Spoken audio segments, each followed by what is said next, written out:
Why did you seek the protection under the House of Representatives? Mr. Chairman, as indicated in my letter, I want to speak freely without undue influence from varying sources. Do you have anything to say to this committee? Mr. Chairman, I prepared an opening statement. May I be allowed to read it? Okay, 10 minutes. Please proceed. Good morning. I am Krizle Mago, a former employee of Pharmally Pharmaceutical Corporation. To begin, I extend my gratitude to the House of Representatives Committee on Good Government and Public Accountability for graciously allowing me time to make an opening statement and for having me under their protective custody.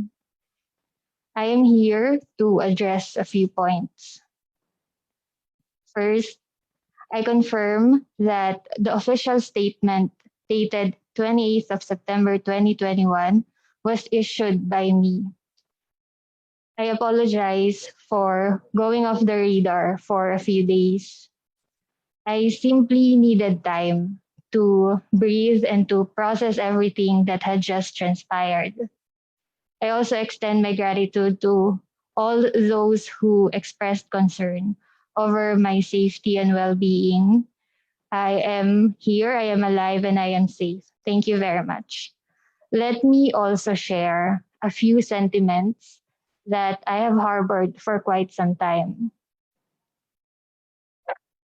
As a shy and socially awkward person, the past 2 months have been difficult for me, which has been exacerbated by my involvement in the ongoing investigations where I was invited as one of the resource persons.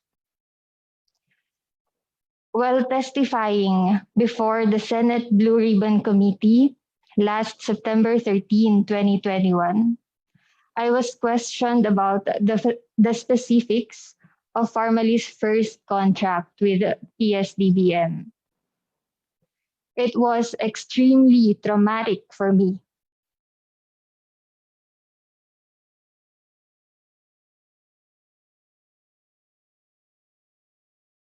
To be accused of lying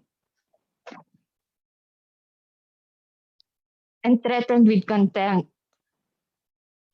And true to their threat, they already arrested one of our executives.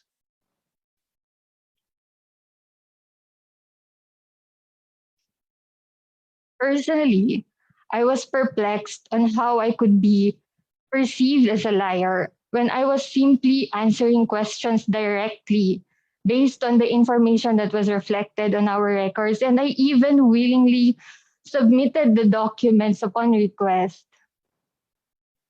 And after I relayed the sequence of events for that specific contract, one thing that stood out the most was the reaction to the advanced delivery, which included disparaging remarks like parang grab lang. I do recognize that each and every one of us are entitled to our own interpretation and reaction to every revelation made during the hearings. And while I personally agree that delivery made before issuance of a purchase order was unusual, we should not overlook the fact that this took place during an unprecedented time. I personally struggled to purchase face masks at that same time for personal use. And I am certain that majority of the Filipino people also relate to this experience, most especially our frontliners. Furthermore, and on a more personal note, I tested positive for COVID-19 during the course of the hearings, which resulted in a decline in my physical and emotional health. Additionally, the overwhelming pressure and the intense scrutiny of the investigations have had a detrimental effect to my mental health. Over and above this, my personal mobile number and even my current place of address were also revealed publicly, This violated my right to privacy as a private citizen and also resulted in unwanted harassment and even disturbing messages and calls. Moving on, and on a second point, I deny all allegations made by the unidentified witness who appeared on a video presented by Senator Risa Ontiveros on September 24, 2021. And please allow me to expound on that. Pharmally Pharmaceutical Corporation or PPC has never delivered damaged items to the government, neither does it intend to. PPC conducts its routine quality inspections on the inventory prior to making deliveries. And it is in the conduct of these quality inspections that we were able to identify damaged face shields, which includes but not limited to dented, folded, torn or broken, and discolored face shields. Now, these damaged face shields were immediately segregated subject to proper disposal, and therefore they were excluded for delivery. And moreover, when we received the inventory, it was already inconsistently packed to begin with, meaning that there were face shields packed individually, and then there are also those in groups. And to make matters worse, there was a significant number of packed face shields that we opened solely for the purpose of removing the damaged items. And as a result, we ended up with an inventory so inconsistently packed, ranging from about 6 to 10 face shields per pack, in addition to the face shields that were individually packed. So I raised this concern to our management in a meeting sometime in August 2021. And it has been decided to repack the stocks uniformly in groups of 10 face shields per packaging. This is for an easier and more efficient inventory management and accounting. And this is the same instruction that I gave to the warehouse personnel.